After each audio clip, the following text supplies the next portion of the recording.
as we bring in our first guest of the day on FT Live, Ken Rosenthal, joining us right now. Ken, great to see you, and we'll put the pressure right on you. The answer from you on that poll question is?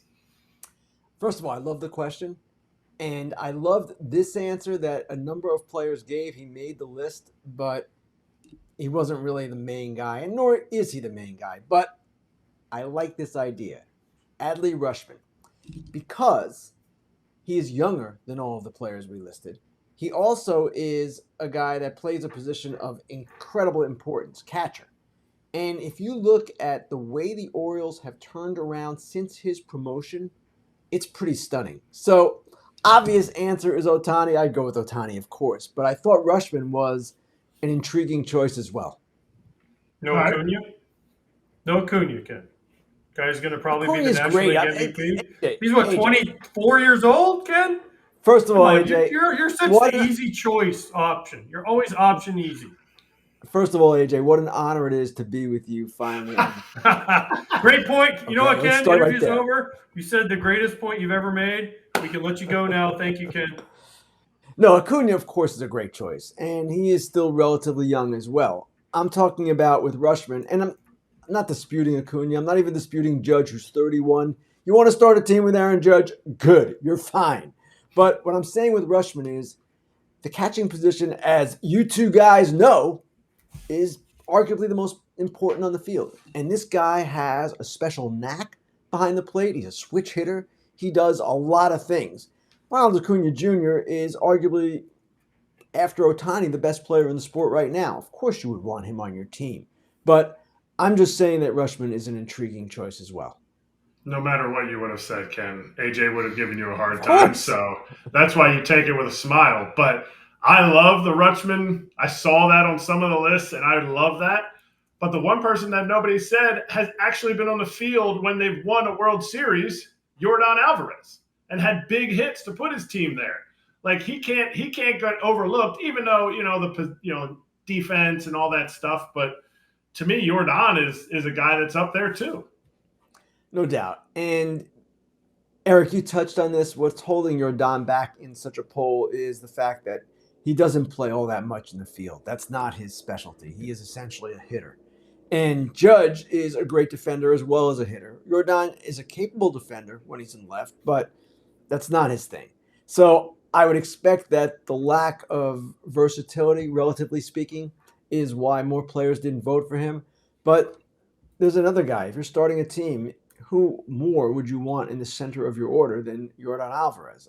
Aaron Judge, maybe. Acuna Jr., who hits at the top of the order, maybe, but not many choices beyond that, and Ohtani as well. Now we're going to take a tier down to the front runner for MVP in the National League, Corbin Carroll. Clearly going to win the Rookie of the Year. Whoa, what? Not MVP. You just lost all the Braves fans. I know. But I had to. It was a leeway. It was a bad transition. I enjoy the MVP or the Rookie of the Year vote. Mm-hmm. Sell me on him as getting MVP votes. Oh, I can do that. And Acuna is the front runner. I don't know that there's any question about that. If the season ends today, it's Acuna. I have a hard time seeing how it will not be Acuna in the long run. The Braves are atop their division. But when you look at Carroll, here is a guy who leads the league in OPS plus, has a higher slugging percentage than Acuna, has more home runs by one than Acuna, and he's 5'11", 170. This is a remarkable player. And if you go by the advanced defensive metrics, he's having a better defensive year than Acuna too. I'm not always so sure how much I factor into it. Acuna more stolen bases. He's got 30, but Carroll's 19 for 21. So here is a guy who, in his first full season, is doing remarkable things. He is definitely, if you took the poll right now, took the vote right now, he's second to Acuna, and maybe on some ballots even first, because the Diamondbacks are in first place. So I love what we're seeing from Corbin Carroll. It's a remarkable first season, and I don't know that he's going to overtake Acuna. I have a hard time believing that, but yes, he is definitely in the conversation. So Ken, since you're Mr. Athletic and you guys came up with all these polls, the The expansion thing. Thanks for calling me athletic, AJ. I appreciate that. No. You know what I mean. You know what I'm talking about, Ken. You know what I'm talking about. The athletic, not athletic. the, however you want to say it. You guys came out with all these polls. They're anonymous from Major League Baseball players. Expansion. Obviously, Las Vegas is where the A's are going, so that team is out. But where the heck is Orlando on this list? And I get it. Nashville, Orlando, that'd be a great 1-2 punch. Montreal, they had a team. They tried it. Charlotte, Austin. I mean, some of these other teams are okay. But Nashville, I guess, would be where MLB wants to go next. I don't know where MLB wants to go. This was a player poll, and I believe 102 players participated. And I found it really interesting that Nashville did so well. Maybe, AJ, because so many players live in the Nashville area in the offseason, but hey, a lot live in Orlando too. So I don't know exactly what drove that. I was a little surprised to see Montreal. I believe that might have to do with certain players' preferences for gentlemen's clubs in that particular city. I've never been, so I don't know, Ken. You tell me. I never went there. I don't know, Ken. The stories are legend, AJ. That's all I have to say about it. Okay. So it was interesting that Orlando did not fare better. And I actually spoke with Pat Williams, who was trying to bring a team to Orlando last week. We were talking about some different things, and he's quite excited about the possibility. Now, when you haven't succeeded in Tampa Bay, and I know Orlando's a different market, AJ, don't get all excited here. But when you're trying to figure that out still, I don't know that Orlando at that point would get serious consideration unless Tampa Bay, for whatever reason, did not get figured out locally, and maybe they move. Who knows what happens? It sounds like they've got some momentum to some degree with getting a ballpark in either St. Pete, most likely there, or Tampa. And at that point, does MLB want another team in Orlando? What's the difference in miles? What's the distance, I should say, in miles? Under 100 miles. Under 100 miles. It might be a tough sell, especially with another team in Miami. Here's one thing I know about what Pat Williams has said, because I've done the whole tour with him. He's taken me on the whole thing. In an ideal world, they move the Rays to Orlando. Mm-hmm. If you really dig into what Pat Williams is saying, he finds somebody that will go out, or Sternberg moves them to Orlando to make them a viable option. Because, like you said, they're too close between Miami, Orlando, Tampa. They're all too close. They're within 4 hours of each other. All three of those teams. It would never work. So you would have to take one of the teams. Miami's obviously not moving because they have their own thing down there. Tampa would be, and if they came to the city of Orlando and said, "Hey, will you build us a stadium?" Well, maybe that's the answer. Change the things. And you're right, AJ. It's got to be one or the other, Orlando or Tampa Bay area.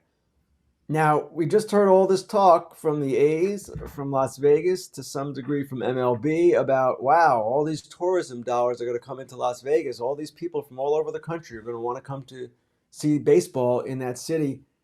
I don't know that Las Vegas is any more of a tourist attraction than Orlando is. So it would be the same logic to bring a team there. But yes, the competition with other markets in Florida would be an issue. We're going to start Orlando territory, and it's just going to be an hour a week of AJ talking about Orlando tourism and how they need a ballpark, because you're hogging up way too much of this precious real estate. And I live there. I like it, but enough. Uncle, I get it. Anyway, we do have a question that brings us to what I wanted to ask you anyway from Justin, who just asked in the live chat. What's up, Ken? Any reason why the article about players being pulled about Ohtani going to LA got released today with a little smiley face there? No, we don't operate in that sinister fashion. I'm not even sure the editors who scheduled that article to be released today were aware of the current schedule. So, no, it doesn't happen. AJ, let me tell you something. You know a lot about a lot of things. You don't know how editors think. Many of us don't really understand how editors think. So I don't believe that had anything to do with it. Well, give us insight, though. That's what I wanted to ask you about, was how the polling went, which we can show. And the Dodgers obviously win by a landslide in terms of the player poll. And I particularly liked one of the players' responses, if you want to elaborate, right? One of the players was like, I don't give a shit about Ohtani. And probably some players are sick of hearing about Ohtani. Although if you listen to Fair Territory yesterday with Ken, he was like, well, if you're sick of Ohtani, then probably should be a fan of another sport because you're witnessing history and this stuff's awesome. And to me, Ken, as we're showing the poll right now and the results, Dodgers big up at 57%, then Angels 11, Padres 7, and Mets 7, and Yankees at 6. I mean, for me, two things emerge. One is this is like the LeBron James decision that shook the NBA for years to come. That first one way back when he went to the Miami Heat, right? Or to the right? Is that the first one that it was? Yes. Yes. I'm taking my talents to Miami. To South Beach, right? To South Beach. So there's that. And then also, I actually think that the Mariners should be on the board here. I actually buy Seattle as a contender. Well, if you took a poll of people in the industry, Scott, it would be even more lopsided for the Dodgers. The general consensus in the industry is that is where he's going to end up. Now, we don't know, and certainly free agency often brings us surprises. But this is going to be something else. And the reason people are so high on the Dodgers, and players are aware of this too, the Dodgers went backward on payroll this year. They seemingly are setting up to do this very move. Now, I was a little surprised to see the Angels get, 11%? Because I don't know that he's staying there. But if the Angels somehow get to the playoffs, and right now they are in playoff position, and maybe they have a run in the playoffs, which with Ohtani and Trout, you can certainly see them doing, and some of their other players as well, maybe that changes his whole perspective. We know he's comfortable there. We just don't know if he's comfortable with the losing. In fact, he's given some hints over the last year or so that he's not at all comfortable with the losing that has happened for most of his career there. So those two teams clearly are factors. I would expect the Mets to some degree because of Steve Cohen would be a factor. The Mariners can be, but do you expect the Mariners to spend $600 million? I don't, or whatever the number is. We don't know what the number is going to be. I have a hard time seeing that. And that's why the bigger market teams are so favored here in this process. But again, it is free agency. You never know. All it takes is one team. If you guys remember Albert Pujols, when he went to the Angels, that was quite surprising. And he almost went to the Marlins that particular season. So I don't know that you can predict it, but the overwhelming consensus in that poll and in the people you talk to around baseball is the LA Dodgers. All right. We're not going to keep you on a pitch clock, but you got to sort out this whole NL playoff race for us. And only you can do it. I don't know that I can sort it out, but the West is especially interesting to me. One, we have a team that is leading the division that is a surprise, the Arizona Diamondbacks. A lot of us felt, and I'm sure possibly you guys felt as well, that they were a team on the rise, that they may be able to do some things, especially under the new rules. They've got a lot of faster players, athletic guys, and the trade that they made with Toronto has worked out great. Moreno behind the plate, Gurriel in the outfield or wherever he is playing on a particular day. A lot of good things have happened there. They still don't have, for me, or really for anyone else, the pitching, starting pitching in particular, that you would expect of a team that would perhaps be a division winner. They've got Gallen, they've got Kelly, they've got Zach Davies, who's inconsistent, and a number of kids who are going to be good, but maybe are not there yet. Okay, that's the top of the division. Then the Giants are an equally fascinating team because they're kind of turning over their roster in the middle of the season. We've seen Casey Schmidt come up. He's a brilliant defender, had a great offensive start, slowed down a little bit. We've seen Patrick Bailey emerge already as one of the top defensive catchers in the game, also holding his own offensively. And now, with Haniger hurt, here comes Luis Matos playing the outfield. He's an intriguing guy as well. They have starting pitching. Some of it's injured right now, Cobb and Stripling. But are they that good a team? I'm not sure. And then, of course, the Dodgers. And the Dodgers are a hot mess. Their bullpen is unspeakably bad for them, relatively speaking. And they're going to have to fix their pitching. Now, they're getting Urias back at the end of the month. They're getting Daniel Hudson back for the bullpen at the end of the month. That theoretically should stabilize some things. I'm sure they'll do some things as well at the deadline. They, too, have a lot of young pitching in the mix. 2 starters right now, Bobby Miller and Emmett Sheehan. So there is a lot that is kind of unsettled there. And we're assuming good health for Kershaw all year, which I don't know that we can assume. And finally, the Padres. The Padres are playing better, and they've got some good things going. And they just won that series from Tampa Bay. But is it going to be enough? Will they be able to put together that charge that we all expect from them still? So that's just the NL West. And then you go to the Central, and all hell is breaking loose. The Reds are on the rise. We've talked about that team quite a bit. And then in the East, the Braves are a pretty clear front runner. So you're looking at the wild cards being quite interesting.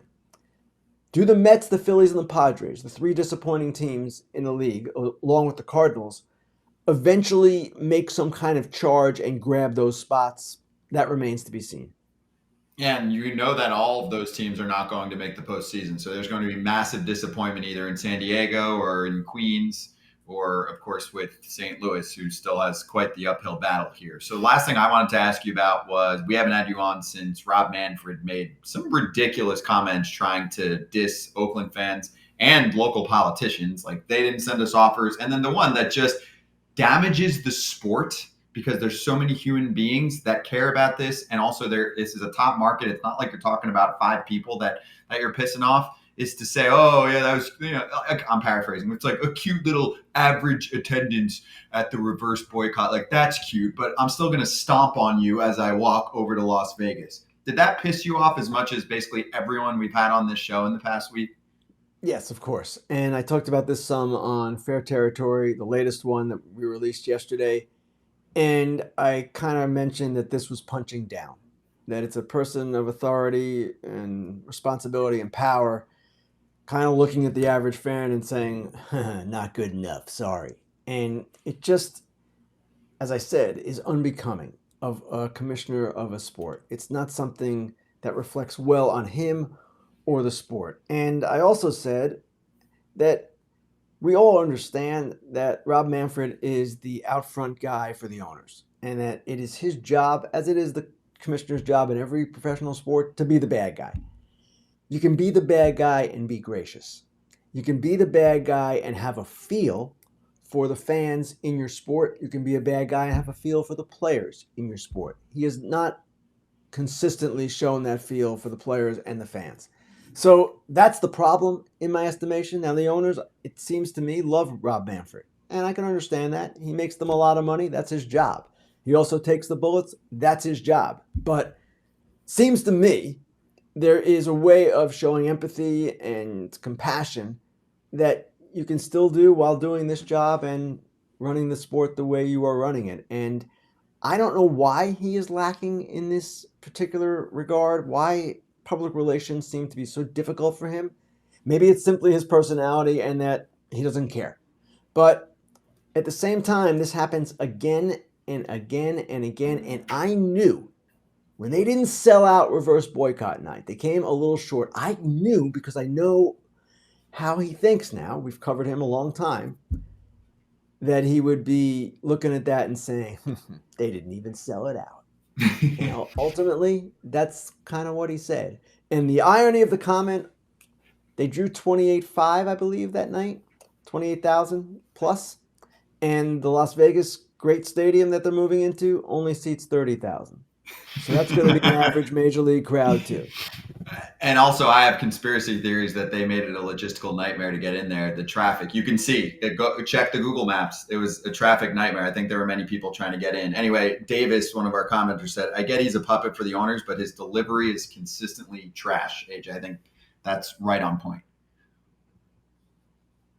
AJ, we don't hear you, dude. This is the best way to savor AJ right here. It's a great way. Did you press mute, AJ? I did not. Can you hear me? Yeah, we got you, dude. Well, Ken, since you and Rob Manfred are like this, we're going to let you go because you're off to have a pub crawl and get some tea and scrumpets, okay? When you're over there in London this weekend. I'll be in London, AJ, and I'll be thinking of you every time I eat something, because I know you like to eat, man. Hey, do you get a discount on your first class fare, or do you have to pay the whole? I'm flying child's fare, AJ. That's what you want to hear. See, right? That's what the people want to hear. I knew it. Have a great time, Ken. I'm very jealous, actually, that you get to go over there. Yeah, thanks, guys. We're gonna have fun, and we'll be reporting back from London.